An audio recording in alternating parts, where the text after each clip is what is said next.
నమస్తే, మీరు చూస్తుంది అగ్ని 24 టాక్స్. నేను మీ రామకృష్ణ. మార్కాపురం ఎమ్మెల్యే కందుల నారాయణ రెడ్డి బీజేపీ జనసేన నాయకులతో కలిసి ఆదివారం మార్కాపురం మెడికల్ కాలేజీని సందర్శించారు. ఈ సందర్భంగా ఆయన మాట్లాడుతూ వైసీపీ దిగజారుడు రాజకీయాలు మానుకోవాలని హితవు పలికారు. గత పాలకుల హయాంలో కొత్తగా 17 మెడికల్ కాలేజీలకు శాంక్షన్ ఇచ్చారని, ఈ కాలేజీల నిర్మాణానికి 8,450 కోట్లు అవసరమవుతాయని అప్పుడు అంచనా వేసినట్లు కందుల తెలిపారు. ఇందులో కేంద్ర ప్రభుత్వం వాటా 60% కాగా రాష్ట్ర ప్రభుత్వం వాటా 40%తో కాలేజీల నిర్మాణం పూర్తి చేయాల్సింది అవసరం ఉందన్నారు. అయితే రాష్ట్రంలో మొత్తంగా 16% పనులు మాత్రమే చేశారని అన్నారు.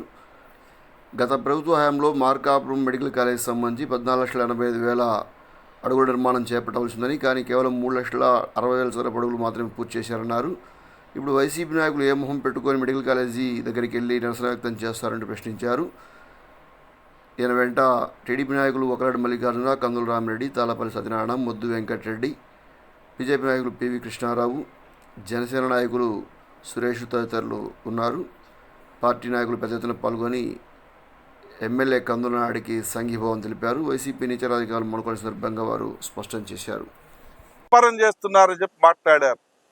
దీంట్లో పూర్తయింది ఏంటంటే బాయ్స్ హాస్టల్ ఈ రోజుకి పూర్తయింది 20%, గర్ల్స్ హాస్టల్ మాత్రం 80% పూర్తి చేశారు. మిగిలిన బిల్డింగులన్నీ ఎక్కడున్నాయి? 2024 జూన్ 28వ తారీఖున ఎన్ఎంసి వాళ్ళు, నేషనల్ మెడికల్ కౌన్సిల్ వాళ్ళు ఈ యొక్క గ్రౌండ్ను, ఈ ప్రాంతాన్ని సందర్శించి వాళ్ళు ఒక హాస్యాస్పదమైనటువంటి నవ్వు నవ్వి ఇక్కడ మెడికల్ కాలేజ్ ఏ రకంగా ప్రారంభిస్తారు, ఈడ ఏముందని ప్రారంభిస్తా ఉన్నారు, ఒక్క బిల్డింగ్ సక్రమంగా లేదు, అనాటమీ బిల్డింగ్ లేదు, ఫిజియాలజీ బిల్డింగ్ లేదు, బయోకెమిస్ట్రీ బిల్డింగ్ లేదు, ఏ బిల్డింగ్ లేకుండా ఏ రకంగా కాలేజ్ పెడతారని చెప్పి క్యాన్సిల్ చేసిపోయారు. ఇది కూటమి ప్రభుత్వం క్యాన్సిల్ చేసింది కాదు.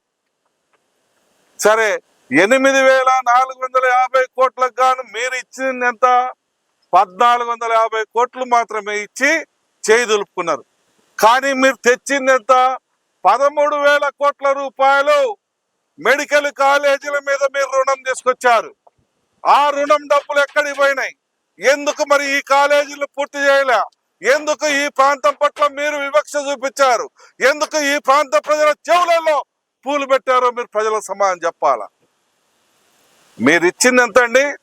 3,81,61,60 లక్షల స్క్వేర్ ఫీట్ కడితే మీరు బిల్లు ఇచ్చింది 27 కోట్ల రూపాయలు. మా ప్రభుత్వం వచ్చిన తర్వాత మళ్ళా మేము కాంట్రాక్టర్కు 40 కోట్ల రూపాయలు మీ బకాయిలు కట్టారు. 478 కోట్ల రూపాయల ప్రాజెక్టుకు ఇది అయితే పైన ఉన్నటువంటి 27 కోట్లు ఇచ్చి 450 కోట్లలో కనీసం 27% అంటే 100 కోట్ల పైచిలకు పనులు పూర్తి అయినంటే 27 కోట్లు ఇచ్చి దులిపి మీరు కాలేజీని ప్రారంభించాలా, కాలేజీని ఓపెన్ చేస్తాము అని చెప్పి మీరు చెప్తా ఉంటే ఎంతకాలం మోసం చేస్తారు? ఎంతకాలం మభ్య పెడతారు? ఏ రకంగా మీరు ఈ ప్రాంత ప్రజల జీవితాలతో ఆడుకోవాలని చెప్పి చూస్తా ఉన్నారో ప్రజలకు సమాధానం చెప్పాలి. ప్రజల్లో తిరుగుబాటు రాబోతా ఉంది మీ దుర్మార్గాల్ని చూసి. ప్రజలు మీకు మొట్టెక్కాయలు వేసినా కూడా మీకు ఇంకా సిగ్గు రాకుండా ఉంది. AP medical education corporation self finance scheme తీసుకొచ్చింది ఎవరండి? ఇది ప్రభుత్వ కళాశాల, మొత్తం సీట్లన్నీ ఫ్రీగా వస్తాయి, ఫ్రీగా రాకుండా కూటమి ప్రభుత్వం అడ్డుకుంటుంది అని తప్పుడు ప్రచారం చేస్తారా? మీరు సెల్ఫ్ ఫైనాన్స్ స్కీమ్ ద్వారా సెంట్రల్ గవర్నమెంట్కి ఏం రాసి ఇచ్చారండి? 50% సీట్లు ఏ కేటగిరీలో, 35% సీట్లు బి కేటగిరీలో, 15% సీట్లు సి కేటగిరీలో మేము ఫీజులు కలెక్ట్ చేసుకుంటాం. ఏదైతే ప్రైవేట్ కళాశాలలు కలెక్ట్ చేసుకుంటున్నాయో అదే ప్రకారం మేము కలెక్ట్ చేస్తామని చెప్పి మీరు ఆ సెల్ఫ్ ఫైనాన్స్ స్కీమ్ ద్వారా కేంద్ర ప్రభుత్వానికి మీరు అనుమతి తీసుకున్న మాట వాస్తవం కాదా?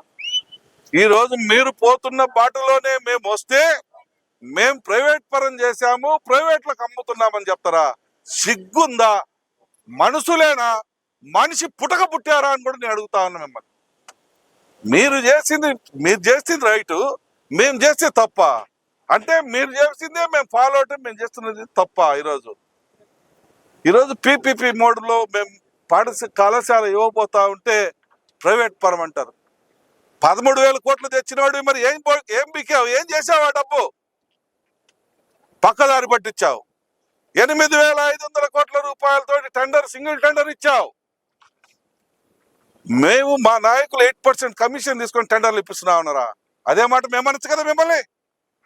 ఈరోజు మీరు 8% కమిషన్ తీసుకొని ఈ కాలేజీలందరినీ మా ప్రాంత ప్రజల నోట్లో మట్టి కొట్టావని, ఈ ప్రాంత ప్రజల్లో ఆశలలో నువ్వు నీళ్లు పోసావని మేము ఈ మొండి గోడలను చూసి మేము చెప్పలేమా? నాలుగుందని అనగానే సరే, నాలుగుకేదొస్తుంది మాట్లాడటమేనా?